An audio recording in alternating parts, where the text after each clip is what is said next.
Quer rodar mais gastando menos?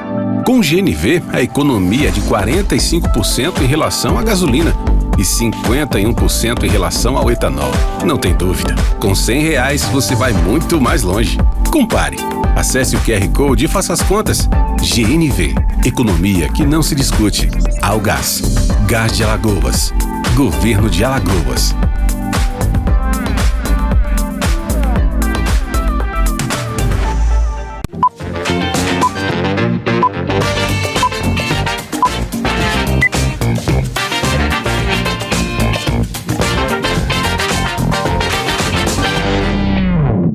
Olá pessoal, estamos começando mais um programa Neto Alto, programa esse que traz para você os profissionais que fazem do seu talento e do seu trabalho uma referência em benefício do povo de Alagoas. E hoje eu estou trazendo uma referência no mundo jurídico aqui do nosso estado, uma pessoa de uma credibilidade imensa e que vem aqui debater 30 anos de escritório. Estou falando do Dr. Fernando Maciel, que vem aqui também abordar um tema muito interessante e que virou rotina e que a gente vai sim propagar, né, e se aprofundar no tema que é a recuperação judicial. Isso aí é uma coisa muito bacana, muito importante e você precisa saber, porque está no ar o programa Neto Alto. Eu volto já.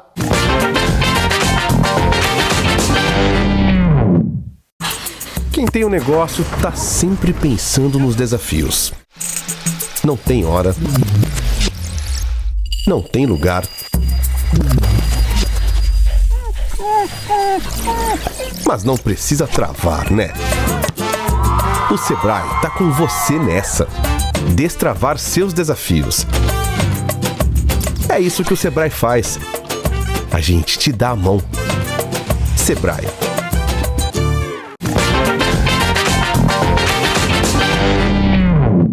Voltamos com o programa Neto Alto, como eu falei no preâmbulo do programa, hoje debatendo com um dos maiores juristas aqui do nosso estado, Dr. Fernando Maciel, que veio aqui conversar com você, né, porque está completando esse ano 30 anos de sacerdócio, como a gente estava conversando quando ele chegou, é um grande sacerdócio, exatamente você militar na esfera, no caso judicial. Isso tudo a gente vai debater agora. Eu quero, doutor Fernando, em nome de todos nós que fazemos aqui o programa Neto Alto, agradecer a sua presença e já perguntando quem é Fernando Maciel. Seja bem-vindo. Muito obrigado. Eu queria dizer que a satisfação é minha de estar mais uma vez com você aqui, com a sua assistência, com os seus telespectadores todos, não é? Com todos aqueles que lhe acompanham, como eu, não é? E então, portanto, uma satisfação imensa. E Fernando Maciel é um servidor do direito, né? Um servidor da sociedade através do direito, um advogado de DNA de advogado, de DNA de Gênesis, que tem a satisfação de contar com inúmeros colegas no escritório que também pensam e agem assim. Que coisa bacana. Doutor Fernando Maciel, pessoal, também é professor da UFAL. E eu queria saber qual a tarefa mais árdua, ser professor ou ser advogado no mundo de hoje? Eu digo sinceramente que ambas as tarefas são muito satisfatórias, me engrandecem desde quando eu comecei a exercer o magistério há 29 anos atrás, o magistério superior, e a advocacia há 30 anos atrás. Então me satisfazem, me fazem crescer como ser humano e, enfim, como profissional. E, obviamente, que ambas essas profissões, como qualquer outra profissão, têm as suas dificuldades, né? Mas não diria que são profissões árduas, são profissões difíceis, como qualquer outra profissão. Eu digo sempre, quando a gente ama pessoas, né, quando a gente sabe lidar com pessoas, nada é difícil, né, porque tudo está atrelado na ponta, ainda que a gente chama de atividade fim, um ser humano que precisa de alguma coisa. E esse debate nós fizemos assim que o doutor Fernando chegou por aqui, né, que ele falava que é o diferencial, né, que é o prazer dele, é a satisfação do aluno, é a satisfação do cliente. Isso é uma coisa que, confesso, a gente que recebe muitos profissionais por aqui, são poucos que estão preparados para esse mundo, não são? Olha, eu diria a você que não há como alguém que atua no direito, sobremaneira na advocacia, né, ou no magistério, não ter essa visão de que a finalidade maior, né, que a ponta final da relação é o ser humano. Mesmo quando você faz uma advocacia empresarial, no final, lá na ponta da empresa, você tem o empresário, você tem os funcionários, os colaboradores da empresa, então você tem o cliente, né? Então você vai estar sempre lidando com o ser humano. Então eu digo sempre isso, eu digo sempre aos meus colegas de escritório, digo aos meus alunos, a gente tem que sempre visar isso. Nós estamos lidando com seres humanos, temos que ter aquela capacidade de acolhimento, de compreensão, de entendimento e de sabedoria para aplicarmos o direito da melhor forma possível, de forma que essas pessoas todas tenham seus benefícios a partir do nosso trabalho. E olhando para trás, nesse período, 30 anos de profissão, né, no início que a informatização passava muito distante, né, e agora no século XXI a informatização, diria que é 90% dos processos, onde o abraço ficou mais distante, onde o carinho, a afetuosidade, o olhar, o cafezinho entre o advogado e o cliente. De forma, o senhor pode passar para a gente um raio-x desses 30 anos, de quando você começou para 2025? Olha, eu sou um advogado da época da máquina de escrever, né? Quando eu comecei a advogar, obviamente que já existia computador, mas era uma coisa mais limitada, né? De acesso mais limitado.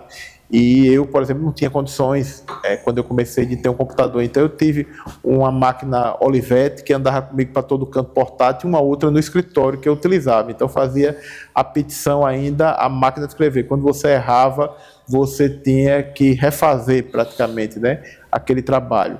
Então é um mundo totalmente diferente, você não tinha acesso à informação como se tem hoje na internet, você não tinha, o processo era físico, não era um processo virtual, quando você consegue acessar hoje com mais facilidade, então tudo era mais complicado. Entretanto, essas melhoras todas, elas foram fantásticas para o direito, fantásticas para a advocacia, mas eu digo sempre o seguinte: nada substitui a elaboração, nada substitui o contato humano, nada substitui você estudar, você analisar e você elaborar e pensar, né?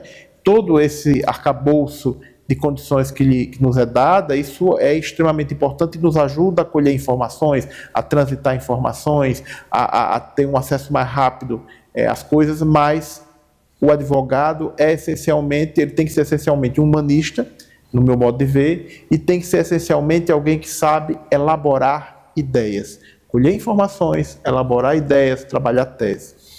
O senhor que milita na Universidade Federal de Alagoas e, claro, né, vivencia, né, grandes profissionais, grandes alunos, né, que são colocados no mercado. O que dizer para essas pessoas que estão exatamente para exercer a advocacia e muitas vezes têm medo? Me parece que quando está chegando a hora de exercer, vem aquela coisa assim, a insegurança. Eu falo isso porque eu vivencio isso também, né? Dentro da minha casa, a gente sente um pouco de insegurança hoje, mas não. Mas lá atrás já foi mais. E claro, vários pais também sentem. E aí eu estou aqui, né, com um professor universitário que com certeza pode passar para a gente uma radiografia para os pais, né, que tem os filhos aí sendo colocados, né, como advogado no mundo, né, tão concorrido. O que dizer para esses profissionais? Eu posso falar aqui como professor, né, como advogado e como pai que tem um filho que está terminando o curso de Direito e quer advogar, está comigo estagiando no escritório. Veja só, o que é que eu digo ao jovem advogado, ao acadêmico de Direito que está se preparando para ir para o mercado de trabalho? Primeiro, estude muito, não deixe de estudar nunca, porque isso é essencial. Segundo, acredite em você. Tente. Se você não tentar, você não vai conseguir atingir os seus objetivos. Todos podem atingir os seus objetivos com persistência, com estudo, com dedicação. O mercado está saturado. Não, não está saturado. Tem mercado para o advogado, aquele que se dedicar, aquele que vestir a camisa do cliente, aquele que investir na sua profissão, com o mínimo que seja, ele tem mercado para trabalhar. Lógico, não é fácil. Não é fácil para mim que tenho 30 anos de advocacia, não é fácil para quem está começando sobretudo, mas a persistência, a insistência, a seriedade do trabalho, o estudo, a dedicação, ajuda a furar o mercado, ajuda a ter clientela, ajuda a sobreviver da advocacia com dignidade. Então eu digo isso, estudar, persistir, vestir a camisa do cliente, agir dentro daquilo que é correto, e sobretudo ter esse olhar humano. vê no seu cliente alguém que está precisando do seu auxílio. Isso não quer dizer que você vai fazer tudo o que ele quer. Você vai fazer aquilo que, na sua visão técnica, é o melhor para ele. Então, acreditar em si, acreditar em Deus e tocar a bola para frente. Gostei, acreditar em Deus. Esse é o maior dos maiores, né? A relação interpessoal também ajuda muito, né? Às vezes tem profissionais que estão começando, aí às vezes vai ter um evento do mundo jurídico, ele prefere trocar ele numa festa que vai ter lá na casa dos amigos, enfim. Eu digo sempre o seguinte, as relações humanas, que a gente chama de network, hoje em dia, né? Na minha época eram relações humanas, era o abraço que a gente acabou de tratar. Isso pode acontecer também ali, uma oportunidade na sua vida, que você não estava presente. E tem uma frase, né, que eu aprendi que só é lembrado quem é visto. Essa relação, né, que a gente chama de network, também é uma possibilidade que você pode sim estar no momento certo e na hora certa? Eu não tenha dúvida, a advocacia, como as profissões que lidam com o mercado, com o comércio, ela é muito importante para ela esse networking, esse relacionamento. Porque é aquele ditado popular que você estava dizendo aqui agora há pouco, quem não é visto não é lembrado, não é? Obviamente que essa visibilidade, você transitar, você conversar, ir aos eventos da OAB, ir aos eventos das associações que são inúmeras de advocacia, participar dos congressos, enfim, mesmo sair com os amigos, né? Enfim, ser visto e conversar e ouvir, né? Isso tudo é muito importante. Isso vai ajudar você a ser conhecido. Obviamente que você vai precisar de ter um suporte, um arcabouço técnico para você ter o que oferecer no mercado, que é o seu trabalho. E isso é o que vai consolidar o seu nome e fazer você atrair os clientes e manter os seus clientes, a sua capacidade técnica. Mas é muito importante você ser uma pessoa que transite, que converse, que não esteja isolado, né? Isso é muito importante. Perfeito. Uma das coisas que eu queria tratar também, doutor Fernando, é o uso indevido de dados pessoais, né, onde muitas empresas, lamentavelmente, vêm pecando, e aí eu tive essa experiência dentro da minha casa, né, de repente, uma determinada empresa sabia tudo sobre alguém da minha casa, né, da minha família, ao ponto de prejudicá-la, e judicialmente nós ganhamos, porque houve esse vazamento, e é uma coisa que o senhor tem uma habilidade muito grande por meio lá do escritório, e aí foi um tema que eu digo, a gente vai abordar sim, porque esse problema eu tive na minha casa. Certamente alguém que está assistindo nosso programa também já passou por isso, né? Ora, como é que o banco vai saber os dados se eu não tenho relação com o banco? Né? Como é que determinada empresa está me cobrando algo, né, ou que eu pague algo se eu não fiz determinada situação, não sei nem quem é. De que forma a gente pode aconselhar os nossos telespectadores numa situação semelhante a essa que eu estou tratando? Olha, todos os dados, eu digo sempre o seguinte, não existe ativo maior para o mercado do que dados, né? Os dados são os maiores ativos que o mercado pode ter, porque a partir dos dados eles podem fomentar vendas, eles podem fazer uma série de interferências.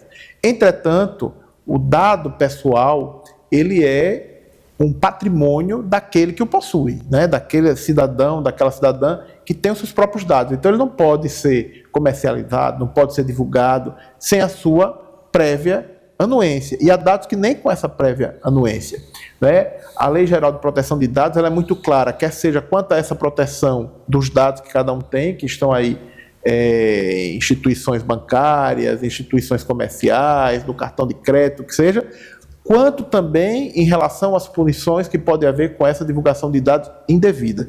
Então, por exemplo, uma instituição de proteção ao crédito, ela tem recentes julgados do STJ que dizem que ela não pode, ela pode ser acessada pelas instituições de crédito, pelo mercado, para verificar se você está inadimplente ou adimplente com alguma instituição, mas esses dados não podem ser fornecidos sem a sua prévia anuência para o mercado utilizar de outra forma. Então, por exemplo, isso é um exemplo de uso indevido dos dados. Existem N situações, e obviamente que um uso indevido de dados pode gerar ação criminal, procedimento administrativo e ação indenizatória. O mais chato é que existem situações disso que o senhor está passando para a gente, né, que o cidadão passa até a ser penalizado, porque muitas vezes é enviado um boleto de uma relação que ele não teve, e quando ele não paga, ele vai para o SPC e Serasa daquilo que não está sabendo nem o que está acontecendo, né? Numa situação como essa, é procurar imediatamente o advogado? Eu diria a primeira coisa que ele deve fazer, ao meu ver, é procurar aquela instituição que está cobrando ele indevidamente. Se ele não resolver, ele poderá procurar um profissional, um advogado ou a defensoria pública, não é, para tentar dar um suporte a ele perante um órgão administrativo como um PROCON, um PROCONMUN da vida, ou então já ingressar em juízo, se for do entendimento dele, para tentar impedir aquela cobrança indevida, inclusive de acordo com a legislação, de acordo com o Código Civil, com o Código de Defesa do Consumidor, ele tem direito a um indébito em dobro daquilo que está sendo cobrado indevidamente a ele. Desde que ele provoque, né? Desde que ele provoque o Poder Judiciário e prove isso, né? Ele pode, inclusive, inverter o ônus da prova se a relação for de consumo. Tá vendo o café da Algás ali? Vamos tomar um cafezinho? Pessoal, bate-papo muito bacana, trazendo esse profissional maravilhoso. Já é a terceira vez que eu tenho o prazer de conversar com ele. Daqui a pouquinho, gente, a gente vai tratar de recuperação judicial. Tem clubes aqui no Brasil que estão usando essa ferramenta para poder sair do problema. Daqui a pouco, para você, a gente vai para o café da Algás. Eu volto já.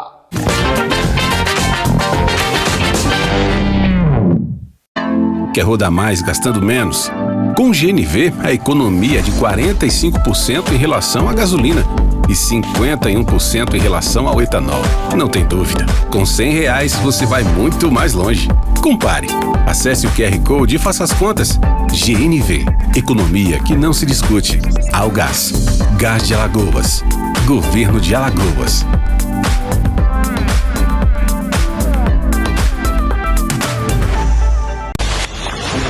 Perceba que você sempre quis mais. Mais conforto. Mais lazer. Mais praticidade. Aqui no Gênova você tem varanda gourmet e fachada 100% revestida. Mais de 25 itens de lazer equipados e decorados e uma localização que facilita seu dia a dia. Clube Gênova Residenciale. Para você que sempre quis mais. É da Uchoa Empreendimentos. Olá, eu sou Milene do Grupo Patamada, um grupo de proteção animal que existe há mais de 10 anos. E aqui no Maceió Shopping, nós temos pontos de arrecadação de doações. A gente aqui arrecada roupas de masculinas, femininas, infantis, para que a gente possa revender. E toda essa renda, ela é destinada aos nossos pets, onde nós vamos comprar ração, pagar contas, pagar funcionários, o básico para que a gente consiga manter o nosso projeto funcionando. Então, se você tem peças em bom estado de conservação, onde a gente consiga revender no nosso pré-shop, deixa aqui a sua doação. Nossa parceria com o Maceió Shopping dura o ano inteiro. Quem tem um negócio tá sempre pensando nos desafios. Não tem hora. Não tem lugar.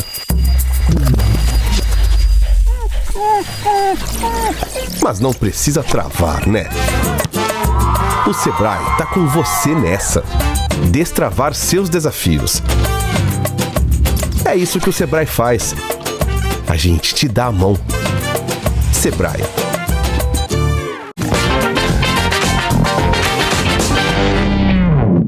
Voltamos com o programa Neto Alto, hoje debatendo vários casos jurídicos aqui com a referência da advocacia do nosso estado, doutor Fernando Maciel. Largou lá o escritório e fez, não, Neto, vou bater um papinho com o povo de Alagoas, e aí a gente está abordando algumas coisas do nosso dia a dia. Doutor Fernando, uma das coisas que eu queria, antes de tratar exatamente de recuperação judicial, que é a proposta do segundo bloco, como é que o senhor enxerga no campo judiciário, né, no campo somente nas questões dos órgãos, né, que estão preparados a defender você, cidadão, as questões partidárias? Me parece que o judiciário hoje tem um lado, né, seja lá direita, esquerda, mas eu me lembro de um judiciário neutro, né, esse judiciário, né, que você contasse com tudo, menos com ele, porque a decisão ali é realmente o que está dentro do regramento jurídico, que é a Constituição. Que forma o senhor analisa esse momento que nós estamos vivenciando? Veja bem, primeiro eu queria dizer que essa ideia da neutralidade no julgamento é uma ideia academicamente refutada, né? Ninguém é totalmente neutro a fazer um julgamento. Obviamente que quem julga a partir das suas convicções, julga a partir da sua vida, julga a partir das suas experiências. Obviamente que deve ser julgado com tudo isso, mas dentro das regras do jogo. Quais são as regras do jogo?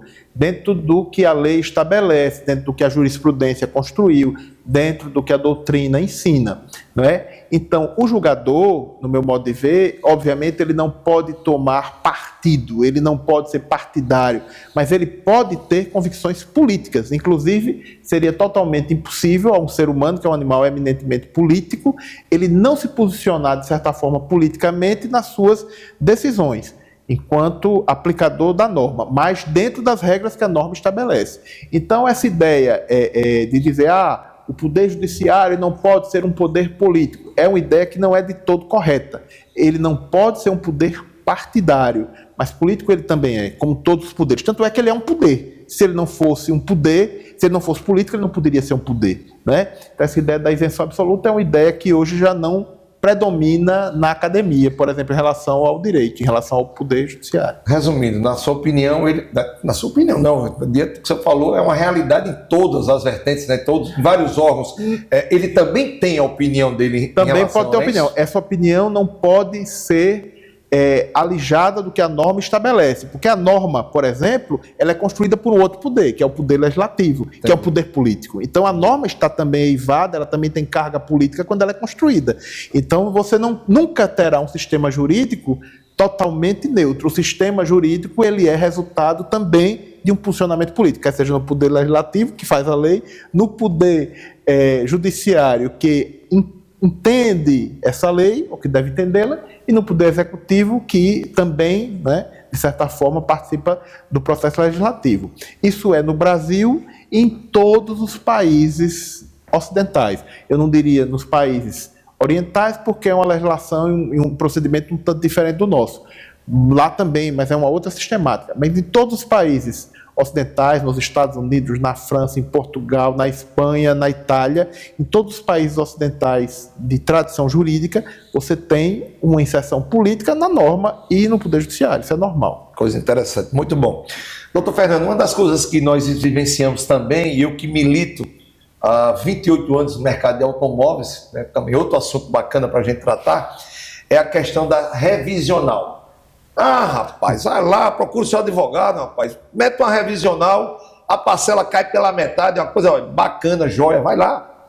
O que dizer, né, para esse mercado que hoje está, eu acho que o judiciário já pegou no ar, né, já está atento a essa questão, até porque quando o cliente vai comprar um carro, ele tem a obrigação, ninguém colocou um revólver para ele assinar o contrato, né, e depois que ele passa 3, 4 meses, 5 meses, aí até empresas de advocacia, né, chamando o cliente para que entre contra o banco. Isso é uma coisa que eu, né, que também milito no mercado, a gente fica um pouco chateado, né, porque cria uma situação, e para quem não sabe, isso é ruim para Alagoas, porque os bancos ficam mais criteriosos para a aprovação do crédito.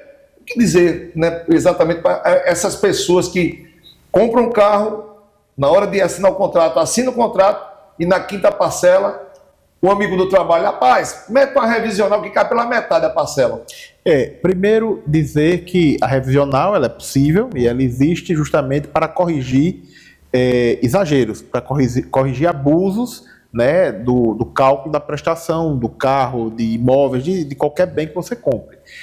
O Poder Judiciário, já há alguns anos, ele tem um entendimento que quando você entra com a revisional, você vai discutir o valor da prestação, você tem que depositar em juízo aquilo que você considera incontroverso, aquilo que você entende que efetivamente é o devido, para poder discutir aquilo que você entende que é o indevido, né? Então, assim, antigamente, antes desse entendimento que é hoje jurisprudência pacificada no Poder Judiciário, as pessoas ingressavam muitas vezes com a revisional para poder, com aquilo, conseguir uma liminar e segurar o pagamento, empurrando a coisa com a barriga. Hoje isso não é possível. Você pode questionar, mas você vai apresentar tecnicamente por que aquela prestação está abusiva, você deposita em juízo o valor mensalmente ou de uma vez daquilo que você considera devido, provando aquilo tecnicamente, e vai discutir o que você considera indevido. E se ganhar, muito bem, vai ter a situação solucionada. Se perder, vai ter que pagar aquilo devidamente corrigido, a diferença devidamente corrigida. Então, é uma coisa a ser analisada em cada situação. Não é? Assim, durante algum tempo existiram algumas empresas até que ficavam vendendo isso no mercado, né? Exatamente com isso, advogados às vezes por trás. Isso é, inclusive, contrário ao Código de Ética da Advocacia. Então, é importante, pessoal, olha, isso que ele falou é fundamental. Quando você vê advogados, empresas de advocacia se colocando à disposição, né, do mercado, tá, para que você possa entrar com a revisional, isso pode ser até denunciado à OAB. Seria isso? Não é a empresa de advocacia se colocar no mercado... Não, propagar. Não. Fazer propaganda. O que é que não pode? Primeiro que só quem pode acionar o Poder Judiciário é um advogado. Então, uma empresa que ofereça serviço jurídico sem ser um escritório, ela não pode oferecer serviço jurídico, estaria exercendo legalmente a profissão. E o advogado não pode fazer esse tipo de propaganda, né? Ele pode se colocar à disposição para entrar com a ação, mas não fazendo essa propaganda coletiva, né, como havia no passado em algumas situações, e a Ordem foi muito feliz em combater isso. Muito bacana, muito bom. Gente, nós estamos fazendo essas tratativas do dia a dia, né, que você, consumidor, né, você alagoano, precisa sim, né, estar por dentro de todas essas coisinhas do dia a dia que às vezes tira seu sono, tira sua paz. E aí o doutor Fernando, né, veio exatamente aqui para a gente dirimir todas essas questões. Por exemplo, empresa que já foi embora, capital de giro, estoque, já gastou tudo. Ah, mas tem uma saída. Faz a recuperação judicial, que a empresa vai voltar a ficar sem dever a ninguém. Eu queria que o senhor passasse para a gente, doutor Fernando, um raio-x dessa tão famosa recuperação judicial. Quando é que uma empresa já pode exercer essa ferramenta? Primeiro é importante dizer que não é toda empresa que está passando por situação financeira difícil, não é, que deve procurar, no meu modo de ver, né, a recuperação judicial. Tem que ser analisado cada caso a caso, né? Porque existe uma série de situações que você pode melhorar ou minorar aquela situação financeira que você está passando, renegociação de dívida, até um enfrentamento judicial de determinadas situações que sejam abusivas. Enfim, você pode construir saídas para aquela empresa sem precisar de entrar na recuperação judicial. Que a recuperação judicial é um grande instrumento, não é, realmente, quando ele é utilizado corretamente, para salvar as empresas, porque as empresas são organismos vivos, né? Então, uma intervenção com a recuperação, que pode ser parcial, total, enfim, tem uma série de situações, ela pode realmente vir como uma solução boa, mas tem que ser muito bem manejada, muito bem analisada para cada situação, sem tentar saídas alternativas antes, porque quando você entra com a recuperação judicial, os sócios, aqueles que exercem a gestão da empresa, eles ficam, em grande parte, alijados disso, porque vai ser nomeado ali alguém que vai ser um administrador judicial, o Poder Judiciário vai estar acompanhando aquilo. Então é uma coisa que tem que ser feita e pensada com muito critério antes de se tomar as decisões. Mas é um grande instrumento, né? Se cumprido corretamente, eu conheço, já participei de algumas recuperações, e conheço empresas que conseguiram atingir o desejado e saírem do processo de recuperação com todo mundo feliz e satisfeito. Obviamente que quando você decreta a recuperação, você cria um problema no mercado, porque as pessoas... Um problema para você enquanto empresa, porque de certa forma você fica meio atordoado, meio desacreditado, mas aquilo vai se mostrando ao longo do tempo, quando bem elaborado e quando bem acompanhado, que você não está querendo dar um calote, você está querendo resolver os problemas, né? Obviamente que toda solução drástica, ela às vezes, num primeiro momento, cria dores também imensas, mas sabendo conduzir pode ser um instrumento muito interessante. No caso, os clubes de futebol. Vou tirar pelo CSA, né, que é meu time de coração, na qual teve essa ferramenta como um instrumento, né, para poder não fechar as portas, porque a situação que ele estava era de fechamento. E aí eu pergunto, nesse caso, né, não só o CSA, que é um clube nosso aqui de Alagoas, mas vários clubes aqui do Brasil, né, também entraram com a recuperação judicial. No caso, o presidente, os bens dele respondem dentro desse processo? Independentemente da recuperação judicial, todo e qualquer gestor que gere mal uma empresa, de forma imediata ou mediata, poderá ter os seus bens respondendo. Isso faz parte, digamos assim, é uma regra geral. Mesmo aquela sociedade, né, em que você tem uma certa proteção do patrimônio do gestor, mas qualquer abuso, o Poder Judiciário ele pode ultrapassar aquilo e entender que houve o abuso e chegar ao patrimônio do gestor. Veja, no caso de uma recuperação, a gestão ela é feita pelo administrador. Os diretores eles vão acompanhar aquilo, mas é feita pelo administrador. E, obviamente, que se ele detectar na administração que, de alguma forma, aqueles gestores eles estão causando um prejuízo à recuperação ou causaram alguma coisa que seja ilegal, ilícita, eles poderão responder com seu patrimônio. No caso, o clube de futebol é uma entidade do povo, uma entidade, no caso, privada. É uma entidade privada que tem patrimônio próprio e que, obviamente, esse patrimônio ele vai responder e vai tentar ser resguardado e vai responder em último caso, né, se você não conseguir atingir a recuperação. Coisa bacana. Doutor Fernando, estamos infelizmente quase encerrando o nosso bate-papo. Eu digo que é sempre um prazer recebê-lo, mas como estamos chegando já o mês de dezembro, já é o mês que vem, é um mês de muito comércio, de muitos sonhos, né? Pessoas que desejam aí, que se programaram o ano todo para fazer suas compras, né? Tem um mercado também digital, né? Que também tem sido uma ferramenta, um instrumento muito grande de aquisição de bens, né? Eu queria encerrar nosso programa pegando a sua autoridade, né? Aqui debatemos vários temas, debatemos exatamente as questões inerentes ao carro, né? Falamos da recuperação judicial, falamos do nome, né, das vezes que a pessoa tem um nome ceifado por outras empresas e de repente você entra num conto do vigário. Mas o programa Neto Alto queria deixar um recadinho para você por meio do nosso convidado, que é uma autoridade, né, do setor, no tocante aos cuidados que o consumidor precisa ter agora para o mês das compras, né? Eu digo que dezembro é o mês dos sonhos e muita gente pode sim entrar no conto do vigário. Queria que você usasse essa câmara de número 4 e conversasse com o povo de Alagoas exatamente os cuidados, as precauções, principalmente, gente, com as compras online. Essa, eu acredito que o senhor deve ter recebido, né, tem recebido muita coisa lá no seu escritório.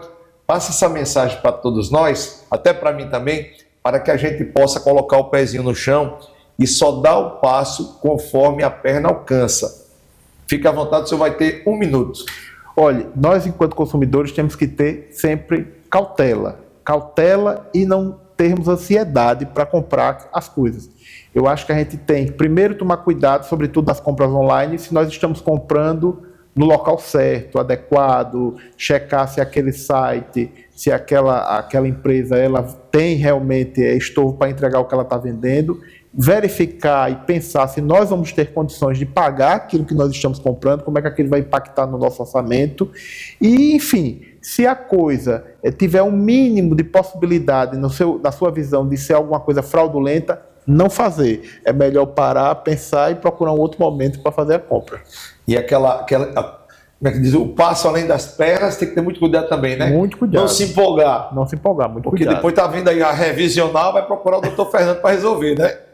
Doutor Fernando, eu quero mais uma vez, em nome de todos nós que fazemos aqui o programa Neto Alto, agradecer a sua vinda, dizer que esse espaço já é seu mesmo, então assim, fique muito à vontade. A Betânia, a nossa diretora de programação, está presente, então assim, o senhor tem de minha parte, né, o caminho aberto. A hora que o senhor quiser conversar com o povo de Alagoas, estamos aqui para recebê-lo. Muito obrigado. Dizer da satisfação e, claro, leva o nosso abraço a todos que fazem lá, que fazem o escritório Dr. Fernando Guimarães, e faça sempre dessa poltrona a sua verdadeira tribuna, amigo. Muito obrigado, eu que agradeço, estou sempre à disposição. É isso aí. Pessoal, lembrando que o nosso programa tem um apoio cultural do Sebrae. Se você está desmotivado, tudo que nós debatemos aqui hoje, tá? Estoque foi embora, capital de giro, já gastou tudo, né? A minha empresa está muito mal e eu vou fechar. Calma, não fecha agora não. Dá um pulinho no Sebrae e procura um consultor do Sebrae. Coloca na mesa as suas adversidades e vamos ver, né? Vamos tentar ver se o consultor vai dizer, olha, para cada problema a gente tem essa solução aqui. E aí, de repente, você vai fazer como muitos fazem, que muitas vezes vem aqui no programa agradecer a gente, porque o Sebrae, gente, é a verdadeira ferramenta do empreendedor alagoano. Não fecha a empresa? Vai lá no Sebrae, tá bom? Gente, eu tenho um recado também muito bacana. Você que faz táxi, que é taxista, faz Uber, né, mexe com turismo, vai e volta. Olha, coloca um kit de GNV, o quinto, né, que agora tem o número 1, 2, 3. O quinto é o mais atualizado, que é o 5, aliás. É o quinto, tem gente que chama 5, mas não deixa de colocar. E coloque também um produto, passe a usar um produto que é nosso, é aqui de Alagoas, é o gás, da Algás. Gente, muita gente está, com certeza, tirando proveito. Por que, Neto? Porque você vai ter até 45% de economicidade. Gente, com Algás, você faz muito mais, gastando muito menos. Vai, coloca o gás GNV e seja feliz, tá bom, gente? Pessoal, eu quero também dizer a você que ainda não segue as redes sociais do nosso programa, vai lá, @Programa Neto Alto, como também Dr. Fernando, o maior portal de comunicação do estado. Nossos programas estão lá, portalcadaminuto.com, ou então vem comigo, @Neto Alto, fazer parte desse novo jeito de fazer comunicação aqui no estado. Tá bom, pessoal? Na direção cinematográfica, Casa de Reis Filmes, na direção técnica, meu amigo Marcial Rufino e Betânia Cristina. Estamos encerrando mais um programa Neto Alto no dia de hoje, na certeza, com muito prazer de reencontrá-los no próximo programa, se Deus quiser. Um grande abraço, tchau, valeu!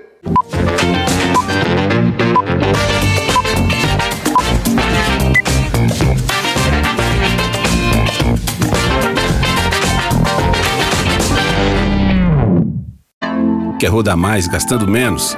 Com o GNV, a economia é de 45% em relação à gasolina e 51% em relação ao etanol. Não tem dúvida, com R$100 você vai muito mais longe. Compare. Acesse o QR Code e faça as contas.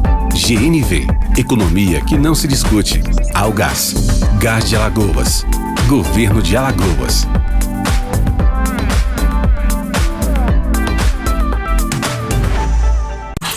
Quem tem um negócio tá sempre pensando nos desafios. Não tem hora, não tem lugar, mas não precisa travar, né? O Sebrae tá com você nessa. Destravar seus desafios. É isso que o Sebrae faz. A gente te dá a mão. Sebrae.